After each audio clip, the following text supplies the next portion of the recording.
This trip, I think, was exactly what we expected in a lot of ways and everything that we didn't expect in a lot of other ways. With 20 people, it's quite a collage of personalities, backgrounds, walks of faith. So you never really know what is going to happen on the ground there. I thought, God, you don't have me here with 19 other people for no reason. Help me get past myself and let me make these connections. I was praying to kind of see what my role would be, how God would use me in this. I didn't think this trip was gonna have this huge effect on my life or anything major. As I went there and I started working with people, as I started seeing the need, it just kind of started confirming what God has called me to do. We just got to jump into other people's homes and shoes and culture for the week.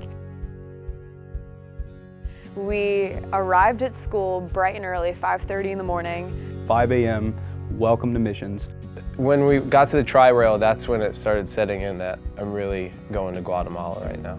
Went to the tri-rail, rode it, was actually really peaceful. I was actually really reluctant on wanting to go on the trip because I knew that we had to take a plane to Guatemala. And I was like, I am not a fan of flying. My stomach dropped. I was like, okay, here we go, plane time. This is crazy. So we landed in Guatemala City, and then we exited the airport to our awaiting ministry people there to greet us. And you see these big buses called chicken buses, which was the most fun transportation I've ever had. And so we arrived in Antigua and it looks beautiful, just like the photos, all the cobblestone.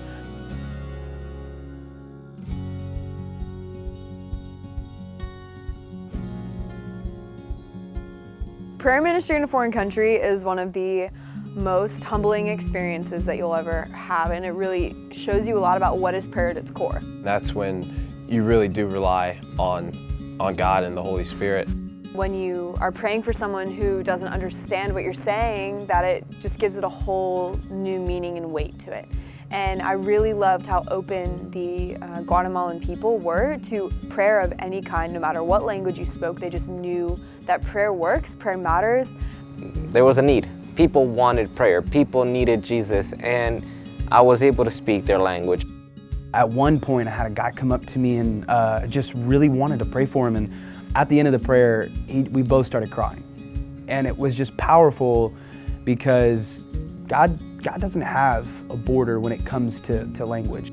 My highlight when I was praying for somebody was this woman. She told me that she needed prayer because her back was hurting. If both of us believe, then something can happen. So we started believing and we started praying. All of a sudden, she did start feeling well. There was a little bit of pain, so I said, no, we need to continue praying more because I believe in a God that heals 100%. And she's like, I believe that too. And so we start praying again. She lifts up her hands and she's like, wow, the pain is gone. I don't feel it anymore.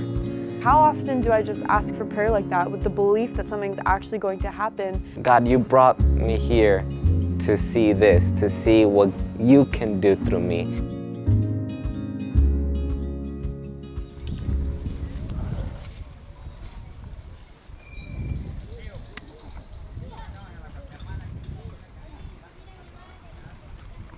This is what they call the dump. This is the lowest of the lowest class, you could say, and they actually make a living right here. People are just sitting down in trash. I come from a country where it's almost like that. My country, Colombia, my mom kind of grew up in a similar scenario.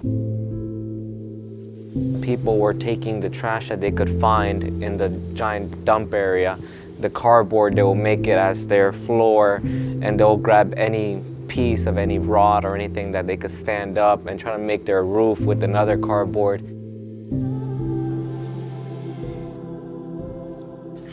We went over, grabbed some pickaxes, and just started digging so that they could have a roof over their head. We were actually digging out footers for houses to go in. There were currently buildings already there from just teams progression coming and coming and coming. Every time I wanted to cry, I hit the thing harder. Honestly, I prayed to God, there's no time for me to rest right now. I don't want to rest right now. Man, there's teams here 24/7, and it's just not me coming out or my team coming out for a week, but that there's work being done around the clock, and that we get to be a part of that work being done around the clock. What does education really mean at the end of the day? I think a lot of it's experiences. The Lord kind of gave me this piece about coming home and graduating and doing work in my mission field. God will do more in you than through you. Through you is the byproduct of in you. Guatemala had a significant impact in my life in that way. And so I'm grateful for that last reminder, that last mountaintop, volcano top experience that I had in Guatemala, being reminded of who I am, who the Lord is, who I am in my community, and where I'm going.